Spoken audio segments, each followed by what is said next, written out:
Is a VILTROX 23mm f1.4 prime lens the best budget lens for APS-C camera bodies? Well, let's find out. So the VILTROX 23mm f1.4 lens right now is about 280 bucks, but I got on sale for about 230 bucks, and I guess it goes on sale frequently. So that is a great steal. It weighs 260 grams, and 260 grams is pretty portable. I mean, it's not as portable as a regular pancake lens or a kit lens, but for 260 grams, you do get a lot of quality. I mean, it's made out of metal and it has a great build quality. Quick disclaimer, affiliate links will be in the description, and these links will not charge you anything extra, but they will support the channel a little bit. So I would appreciate it if you use those links to buy, but you of course don't have to. So while this lens is not weather sealed and it has no gasket, it does have a micro USB port for updating firmware for the lens, such as autofocus, so that is a great feature. So aside from switching to auto, this lens does have a smooth aperture ring, which means it does not have clicks. But I guess that would be a benefit for cinematographers, although it would be a downside for photography. It's still pretty resistant. The aperture ring does stay in place, and if I put it to f1.6, it won't move around to f2 or whatever when I'm taking photos and moving around. So that is a benefit. So this lens does also come with a lens hood, which is great. Of course, who doesn't love free stuff? I personally do not use a lens hood that much, but of course, if you're shooting out in the sun a lot and you don't want those sun flares, which you get fairly often with this lens, you should use this lens hood. And it also does come with a lens cap and a little bag for you to keep your lens in. So the autofocus is pretty good on this lens, and although it is a bit slow at f1.4, that is to be expected at such high apertures. And one thing to note is that the autofocus for this lens is a little bit loud. Although you won't hear it among all the hustle and bustle, like for example if you're in street photography, it is a little bit annoying at times.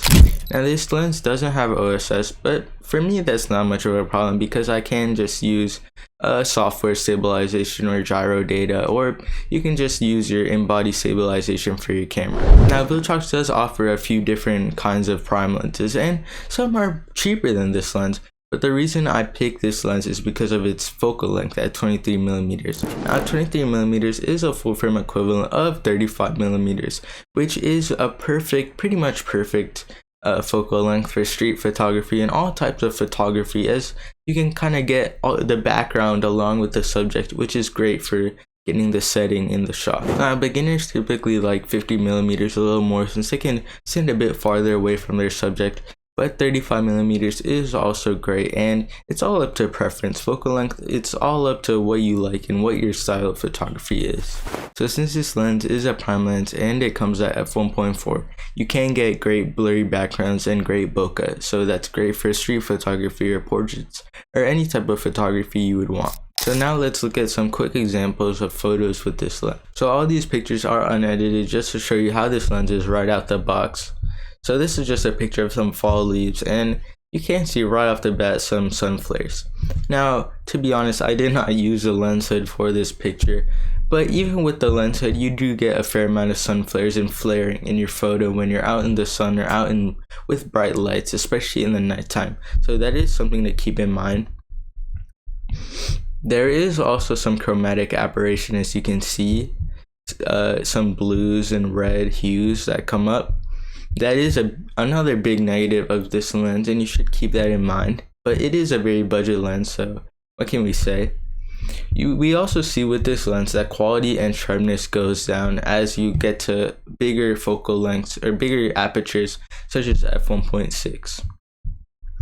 Now, another comment about this lens is that the barrel distortion, there is not much. There is a tiny bit, but I'd say it's barely noticeable. Let's take a look at another picture. So this is just a picture of me. Right off the bat, when we zoom into the hair, we can see a lot of chromatic aberration. See those blues and reds. My hair is black, so it is not this color, so that is the chromatic aberration in the lens. So that is a negative. We can also see this great blurry background and a good amount of focus on my face. Let's take a picture of some words. So we do see that these words are black, except this blue, but these words are black, but there is a lot of chromatic aberration in here. As you can see, there is some red, some blues, some fading, especially over here in the unfocused areas. But that does get better again when you reduce your aperture to like f1, f16. We also do see this vignetting in these pictures, such as over here. There is a lot of vignetting, and in the corners it does get really dark. Now I just took this picture to show you the bokeh. In this lens, the bokeh is pretty clustered and it's all over the place, as you can see, especially over here. It's all together, and that is a negative, but for beginners it is great bokeh for just starting out. So comparing the VILTROX to some other lenses, right off the bat we can see that this lens is fairly cheaper than other lenses. Now the VILTROX currently is $270. The Fujifilm XF 23mm f1.4R LMWR, which is a linear motor and a weather resistant lens, it comes at $799.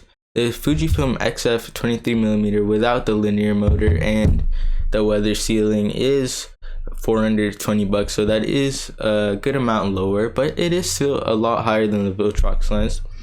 And the Sigma lens is $529, and the Tokina ATX-M 23mm f1.4 is $377. So when we compare all those prices, we see that the VILTROX is really the most budget lens, and for that reason I would say it's the best beginner lens, because when you're a beginner you don't want to invest a lot of money into just one lens. So we do see a few comparisons. The VILTROX does come in a lot of mounts, the Canon EF or M and the Fujifilm X and Nikon Z and Sony E. So looking at the other lenses, we do see that the VILTROX is fairly lighter and smaller than these other lenses. And we do see an extra comment right here that the micro USB port does include firmware updates, which the other lenses do not have. Now all in all, I would say if you want a budget lens, the VILTROX is the best choice out of all of these lenses. So the big question is, would I recommend this lens to you?